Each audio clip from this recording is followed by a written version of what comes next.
여러분 스티븐 잡스를 하면 무엇이 떠오르십니까? 예, 이제 애플, 아이폰. 근데 이제 이 사람이 늘 입던 옷이 있죠. 예, 검은색 목 폴라티와 청바지를 입고 옵니다. 페이스북의 CEO인 저크버그는 뭘 입습니까? 늘 회색 티를 입어요. 그래서 이제 페이스북에 한번 저크버그가 이제 메시지를 남겼습니다. 뭐라 남겼냐면, 오늘은 뭘 입을까? 그러면서 자기 이제 옷장을 보여줬는데 거기에 옅은 회색 반팔티가 9벌, 그리고 약간 검은색 후드티가 6벌이 같은 게 있었습니다. 그래서 오늘은 뭘 입을까? 그래서 그렇게 이제 올린 적이 있었는데요.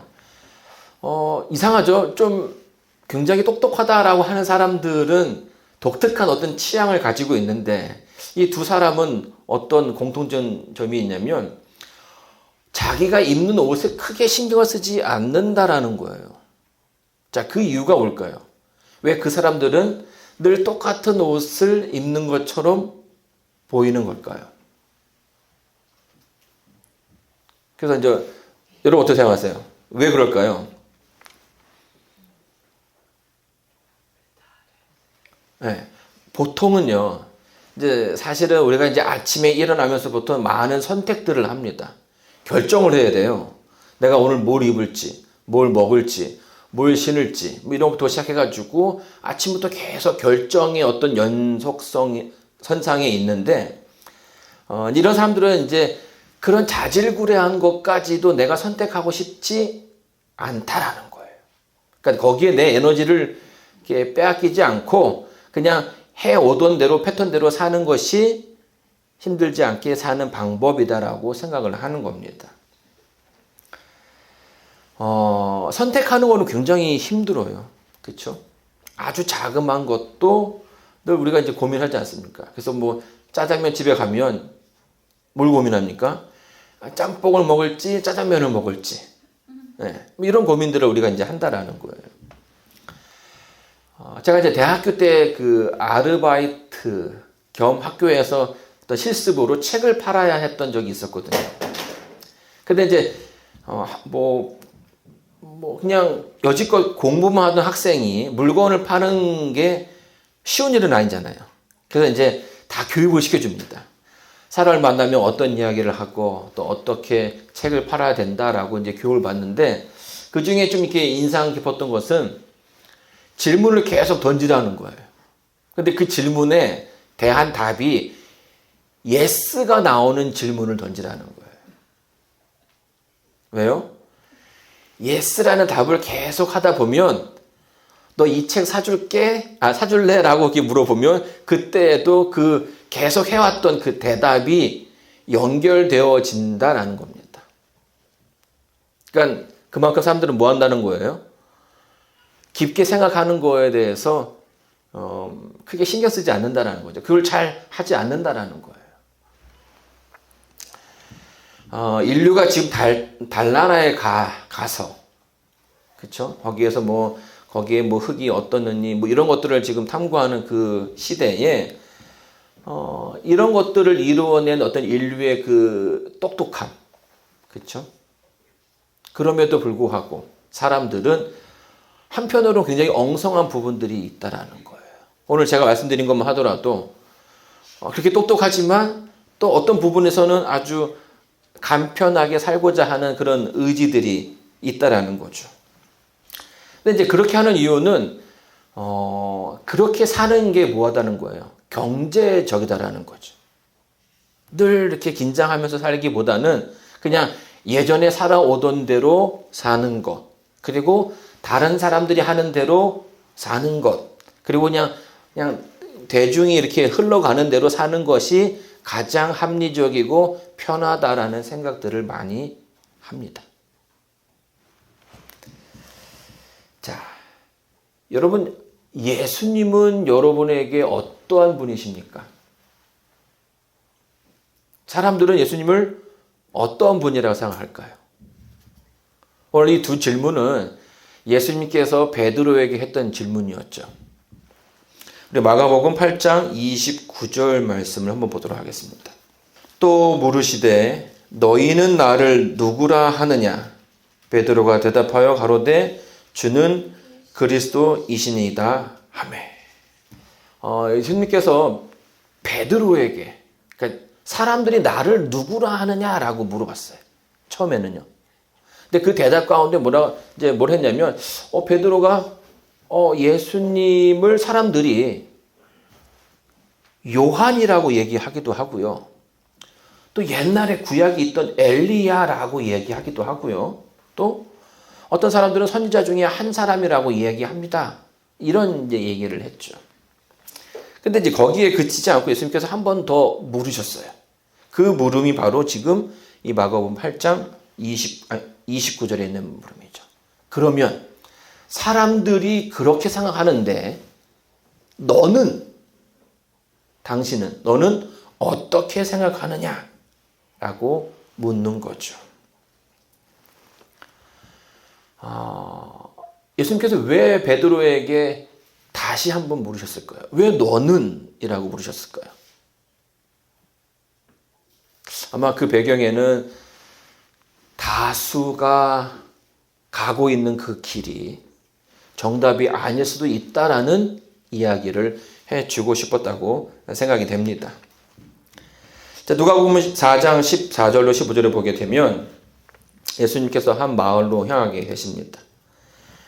자, 읽겠습니다. 예수께서 성령의 권능으로 갈릴리에 돌아가시니 그 소문이 사방에 퍼졌고 친히 여러 회당에서 가르치심에 뭇 사람에게 칭송을 받으시더라.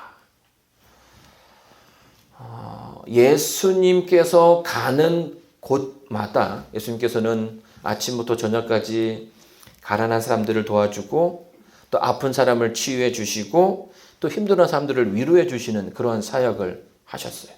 그러니까 가는 곳곳마다 예수님이 정말 대단한 분이시구나라는 그런 결론에 이르게 됩니다. 그래서 사람들 가운데 있는 예수님의 인기가 굉장했죠. 자, 이런 가운데 예수님께서 한 마을을 방문하시는데 그 마을이 어디냐면 나사렛이라는 동네였어요. 자, 여러분, 나사렛은 어느 동네인가요? 어떤 지역입니까? 이제 샌프란시스코에 이제 처음 오시는 분들이 저한테 많이 물어봐요. 교회 주소를 보고선 여기에 목사님이 누구시니까 보면서 우리 아이가 이번에 어디를 가려고 하는데 그 샌프란시스코에서 잡을 얻어서 이제 직장 생활을 하려고 하는데 어느 동네가 좋습니까? 라고 물어봐요. 여러분, 어느 동네가 좋습니까? 그래서 저는 요새는 재팬타운 근처가 가장 좋습니다 라고 얘기를 해요. 아니면 어느 동네가 위험합니까? 라고 물으면 여러분 어디라고 얘기하시겠어요? 어디 가면 거기는 좀 이렇게 위태위태합니다. 보는 것도 좀 위험한 동네가 있습니다. 이제 이렇게 얘기를 하죠. 근데 이제 이 나사렛이라는 동네가 이제 사실은 그런 동네라는 거예요. 그래서 여기 보게 되면 예전에 그 예수님께서 제자들을 그 영입할 때 보게 되면은 나다나엘이 어떻게 합니까? 예수님이 어느 동네 사람이니까 그분이 나사렛에서 살았던 분입니다라고 얘기하니까 뭐라고 얘기해요? 그 동네에서 어떻게 선한 사람이 나올 수 있습니까? 그렇게 얘기할 정도로 사람들의 어떤 인식 속에는 그 나사렛이라는 동네가 그렇게 썩 좋은 동네는 아니었죠. 근데 이제 예수님께서 본인이 잘 아시는 그 동네 가운데 지금 가게 된 거예요. 그리고 그날은 아침 오늘처럼 안식일이었습니다. 그리고 유대인의 규례대로 예수님과 또 그 제자들이 함께 회당을 찾았고요.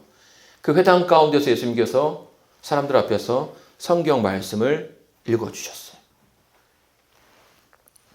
그때 읽었던 책이 바로 이사야 61장 1절로 2절에 있는 말씀이었습니다. 주 여호와의 신이 내게 임하셨으니 이는 여호와께서 내게 기름을 부으사 가난한 자에게 아름다운 소식을 전하게 하려 하심이라. 나를 보내사 마음이 상한 자를 고치며 포로된 자에게 자유를, 갇힌 자에게 노임을 전파하며 여호와의 은혜의 해와 우리 하나님의 신원의 날을 전파하여 모든 슬픈 자를 위로하되. 이사야서의 말씀을 통해서 큰 감명을 받는 것처럼 이날도 유대인들이 그 말씀 가운데 큰 감동을 받게 됩니다. 여러분, 이 부분에서 뭐 좋지 않은 부분이 없죠. 가난한 사람들에게 아름다운 소식을 전하고, 또 마음이 상한 사람에게 위로가 전해지고, 포로된 자에게는 자유가, 그리고 갇힌 자에게는 노임이, 아픈 사람에게는 치유함이 있을 거다. 그러니까 우리가 예수님을 만나기를 원하면서 바라는 그런 것들이 다 여기 들어가 있다라는 거예요.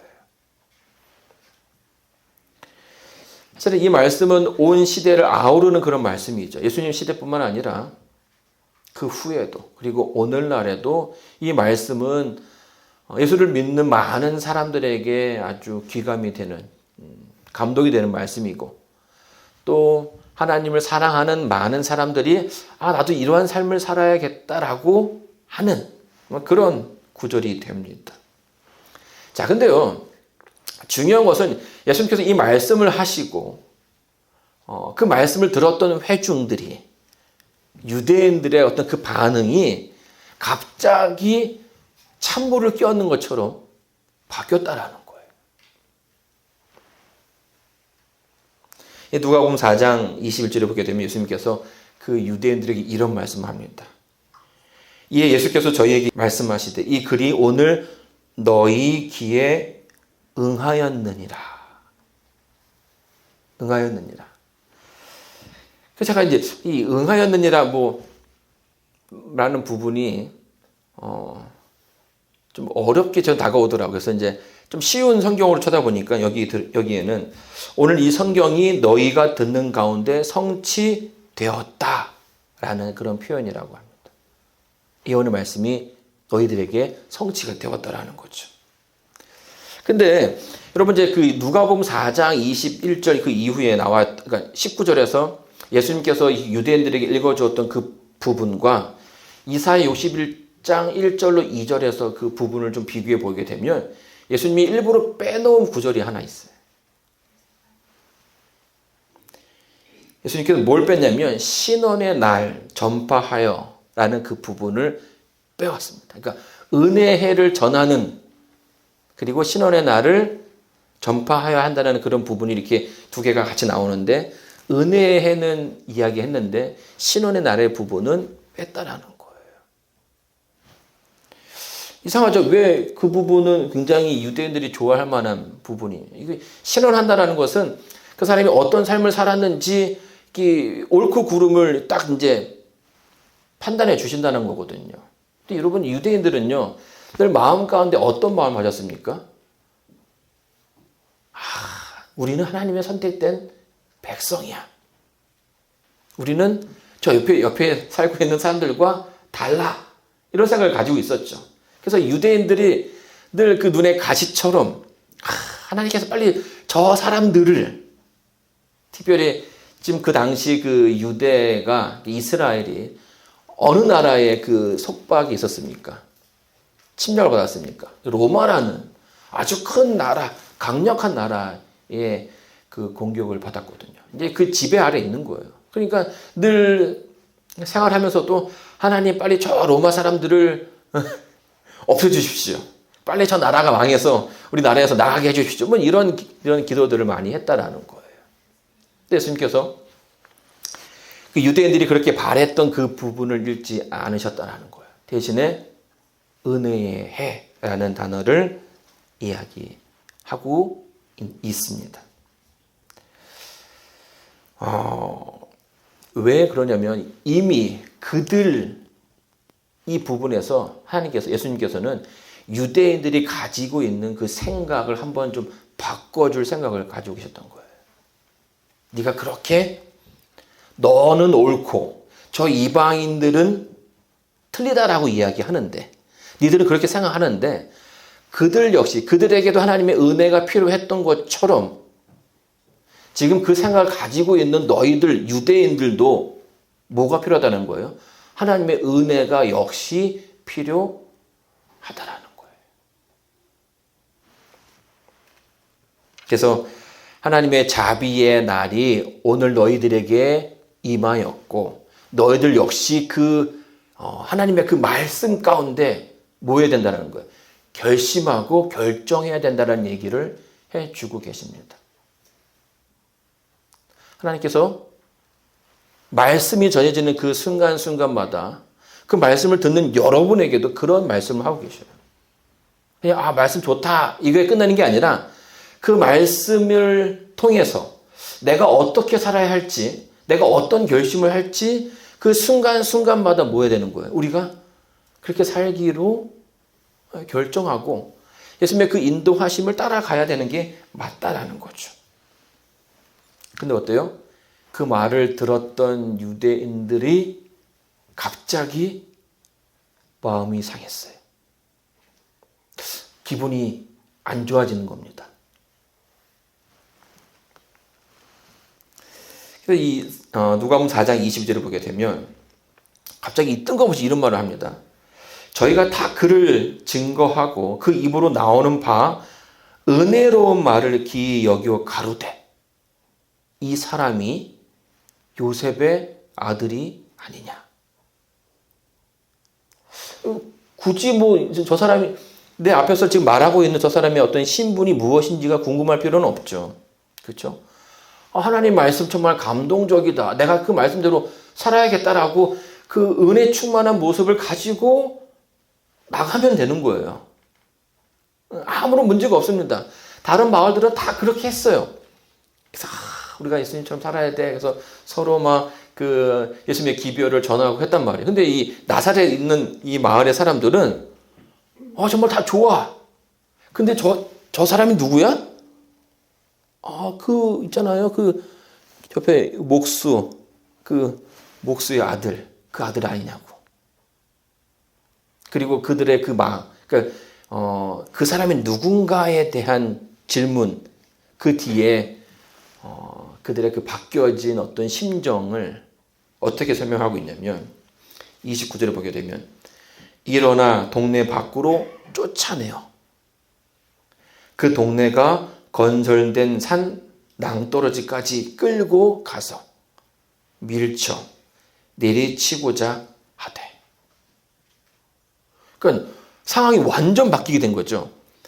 그 은혜로운 말씀을 들었는데 갑자기 그들의 그 심정이 바뀌어가지고 저 사람을 계속 밀고 가서 그 군중들이 모여서 그들을 예수와 그 제자들을 끌고 가서 낭떠러지 끝에 세우게 된 거예요. 그리고 밀어서 뭐 하려고 했어요? 죽이려고 했다라는 거예요. 어떻게 이런 일이 일어날 수 있을까? 여러분, 예수님의 말씀은요, 어둠 가운데 있는 사람들에게 빛이 필요하고 구원이 필요하고 하나님의 용서와 하나님의 은혜가 필요하다라는 그 얘기를 하고 있는 거예요. 그렇죠? 여러분에게도 하나님의 용서와 하나님의 은혜와 하나님의 빛이 여러분에게 필요하십니까? 네. 여러분에게 필요한 것처럼 유대인들에게도 그 능력이 필요하다라는 거예요. 근데 그 말을 하고 있는 사람이 지금 누구였어요? 예수님이었죠. 근데 나사렛 동네 사람들은 그 얘기를 하는 사람이 누구로 보이는 거예요? 목수의 아들로 보이는 거예요. 그 동네 꼬마애가 이렇게 컸네. 그리고 그 회당 앞에서 얘기할 정도로 컸구나. 이렇게 얘기하는 거죠. 요셉의 아들. 맞는 말이죠. 틀린 말이 아니라 사실이에요. 그리고 비록 요셉의 아들이었다 할지라도 그가 한 말은 자기 말이 아니라 누구 말을 한 겁니까? 하나님의 말을 한 거기 때문에 여기에는 반대할 전혀 어떤 이유도 존재하지 않는다라는 겁니다. 근데 왜 무엇이 유대인들의 마음을 상하게 했냐 하는 거죠. 뭐라고 생각하십니까? 나사렛 사람들이 보기에 그 앞에서 말하는 사람은 자기보다 아래라고 생각하는 거예요. 늘 보오던, 늘 봐왔던 그런 사람이라고 생각을 했던 거죠. 여러분 참 이상하죠? 어떻게 그 말 한마디 때문에 사람을 죽일 수 있었을까? 이런 생각들을 우리가 좀 하게 됩니다. 근데 생각해 보게 되면 하나님의 말씀을 따르는 사람들이 늘 이런 그 길을 걸어왔어요. 진리를 대하는 사람들은 늘 이런 대우를 받게 된다라는 겁니다. 여러분 이제 기억나시는 성경에 등장했던 여러 선지자들을 기억하시죠? 그들을 대하는 사람들의 그 모습이 어땠을까요? 기별을 전했을 때에 그 기별을 받아들이면 어때요? 그들이 회개하고 기쁨 가운데 하나님을 찬양하는 모습을 보입니다. 근데 반대로 그 기별을 받아들이지 않았던 사람들은 어땠습니까? 귀찮게 한다고 생각했죠. 그렇죠? 그리고 괜히 그냥 우리를 귀찮게 하고 우리들 잘못된 길로 인도한다라고 해서 사람들이 그 말을 전하는 선지자를 싫어했어요.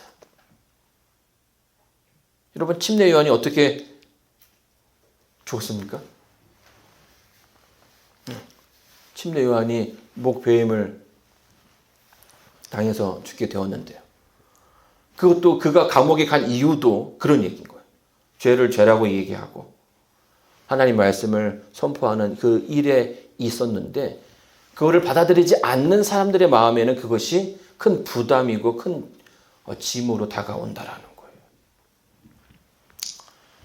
거예요. 한국에는 괘씸죄라는 게 있습니다.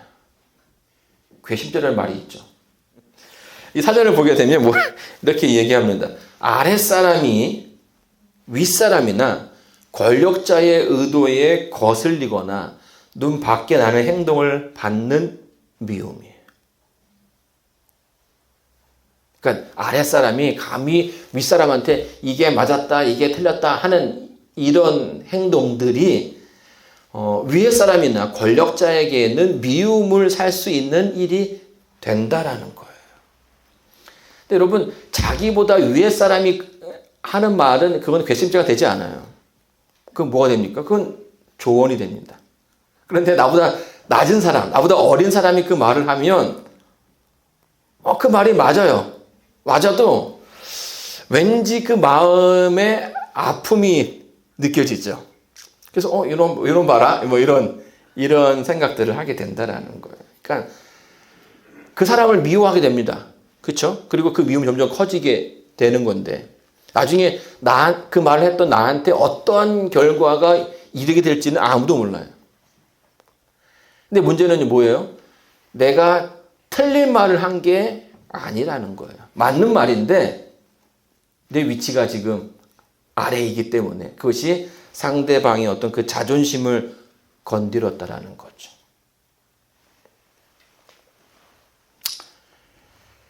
자, 그럼 어떻게 되겠습니까? 맞는 말인데 나의 그 자존심을 건든 사람. 결국 그 위에 사람은 그 괘씸죄라는 죄명으로 그 사람에게 어떤 피해를 주게 된다라는 거예요. 근데 이게 그냥 있는 게 아니라 성경에서도 그런 것처럼 바른 말을 하는 사람들이 당하는 그 길의 결과라는 거예요. 하나님의 기별을 전하는 사람들이 늘 그런 대우를 받아왔다라는 거죠. 예수님께서 십자가에 달리셨을 때의 그 죄명이 뭐냐면 소요죄예요. 소요. 사회를 뭐 했다라는 겁니까? 어지럽게 했다라는 거예요. 그러니까 그 기별을 받아들이는 사람들은 문제가 안 돼요. 고마워하고 당신 때문에 내가 구원을 받게 되었습니다라고 얘기를 하는데 그 기별을 받지 않는 사람들은 어때요? 그 사람의 존재 자체가 부담이 되는 거예요. 나는 내가 지금 가고 있는 길이 좋아. 그래서 내 마음대로 하고 싶은데 계속 옆에서 뭐 하는 겁니까? 야, 거기 아니야. 그 길로 가면 안 돼. 이렇게 계속 이렇게 참견하니까 그 말이 그러니까 일반 사람들에게는 세상을 혼란케 하는 사람이라고 생각을 했던 거예요. 그래서 그것을 그 제명으로 해서 예수님이 결국에 어떻게 됩니까? 유대인들이 더 이상 예수가 우리의 그 삶 속에 어떤 영향력을 미치지 못하게 하자 해서 뭐 한 거예요? 십자가에 달아서 죽게 했다라는 거죠. 예수님의 기별이, 예수님의 그 어떤 메시지가 사람들의 마음을 찌르니까 그거를 견디지 못해서 상처 입은, 그러니까 자존심에 상처 입은 사람들이 예수님을 십자가에 세우게 된 것입니다. 여러분, 마지막 때에 우리가 이제 큰 환란이 있겠다라고 얘기하는데 그 환란도 같은 종류라는 거죠. 하나님을 신실하게 따르는 사람들의 삶, 그리고 그들의 입에서 나오는 그 메시지가 뭐하다라는 거예요. 다른 사람들의 어떤 그 길을 바른 길로 가게끔 인도하게끔 하는 그런 메시지인데 그들이 그 메시지를 뭐한다는 거예요. 듣기를 원치 않는다라는 거죠.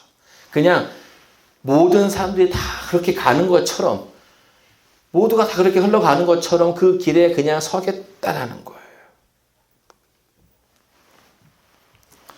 여러분, 우리는요, 이제 앞으로 진리가 사람들의 그 편견 속에 갇혀 있는 상황들을 더 많이 보게 될 겁니다. 네. 진리가 아닌 시대가 되어가고 있고요. 진리가 아닌 것이 진리가 되는 시대에 살아가고 있어요. 그러면 이런 가운데 우리가 지금 어떻게 살아야 하는가 고민을 해야 된다는 거죠. 그냥 다 그렇게 하니까 그렇게 하자. 우리도 그냥 따라가자. 이렇게 하는 건지, 다 그렇게 하더라도 아닌 건 아니니 제대로 살아야 된다. 이렇게 결심하든가. 이 둘 중에 결정을 해야 된다는 거예요. 예수님께서 베드로에게 물으셨죠. 사람들이 뭐라고 생각하느냐? 근데 사람들이 뭐라고 생각하느냐는 사람들의 생각이지 나의 생각은 아니라는 사실을 우리가 기억해야 합니다. 더 중요한 것은 나는 어떻게 생각하느냐. 베드로야, 너는 나를 어떻게 생각하느냐라고 물으신 겁니다.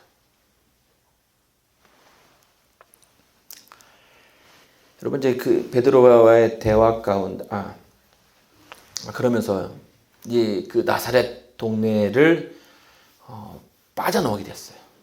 천사들이 도와가지고 거기에 싹 빠져나오게 되었는데, 그 다음에 이제 제자들과 그런 얘기를 합니다. 예수님께서 제자들에게 뭘 얘기했냐면, 사르밧 과부에 대한 얘기를 해주셨어요. 그리고 한 사람 더 있죠. 누구예요? 나만 장군. 이 두 사람의 공통점은 뭘까요? 두 사람은 둘 다 유대인이 아니었다라는 겁니다. 이스라엘 가운데 많은 과부들이 있었는데 엘리야 시대에 하나님께로부터 도움을 받은 사람은 사르밧 과부였다라는 거예요. 이방에 있는 지역의 과부만이 그 기근 가운데, 그 가뭄 가운데 도움을 받았다라는 겁니다. 또 나만 장군 어떤 사람이에요? 문둥병이 걸린 사람이었죠. 다른 나라의 장군이었어요. 근데 이 사람 역시 예수님께서 같은 요지입니다. 이스라엘에 참 많은 문둥병자들이 있었어. 근데 그 중에 그 문둥병이 낫게 된 사람은 누구예요? 유대인이 아니라 이방 사람인 나만이었다라고 얘기하는 거예요. 왜 예수님께서 이런 말씀을 그들에게 하셨을까요? 제자들에게. 하나님의 능력은 그 기별을 가지고 있는 사람들에게 가야 하지만 그것이 전부는 아니라는 겁니다. 그 기별을 많이 가졌다고 그들이 옳은 것이 아니라 그 받은 바 빛에 대해서 반응할 수 있는 사람, 그 빛을 간절히 원하고 그 빛을 따라서 사는 사람. 여러분, 이 두 사람이 이제 그런 사람이었죠. 사르밧 과부는요, 굉장히 어려운 상황이었습니다. 가뭄도 가뭄이었지만 이제 그녀의 집에 있는 모든 게 다 떨어졌어요. 마지막 밀가루 한 줌과 기름 근데 그거를 자 이제 이거 먹고 이제 우리는 마지막이다, 이제 끝이다, 죽는구나 하는 그 찰나에 하나님의 선지자가 딱 왔죠. 어떻게 했어요? 왜 왔을까? 지금 우리 먹고도 우리 먹기에도 정말 작은 분량인데, 근데 이 여인이 어떻게 합니까? 그거를 다 해가지고 선지자를 줘요. 왜요? 하나님의 사람이기 때문에 하나님의 사람을 잘 대접해야 한다라는 그거를 어디서 그가 들은 거예요. 뭐 유대인들이랑 비교하면 그들이 유대인들이 가지고 있는 지식에 비하면 아주 작은 지식입니다. 그냥 하나님의 사람을 잘 공경해야 된다. 근데 어떻게 합니까? 이 여인은 자기가 그 받은 빛에 반응하는, 자기가 받은 그 기별대로 살아가고자 하는 사람이었다라는 거예요. 나만장도 마찬가지예요. 선지자가 누군지도 몰라요. 얼굴도 모르고 이름도 모르고. 그냥 가면 하나님이 낫게 해줄 거야라는 그 말을 믿고 거기에 갔다라는 거예요. 근데 수많은 유대인들은 하나님께서 많은 능력이 있는 분이라는 것을 알았음에도 불구하고 그의 그 하나님의 그 치유의 능력을 받은 사람은 없었다라는 거예요.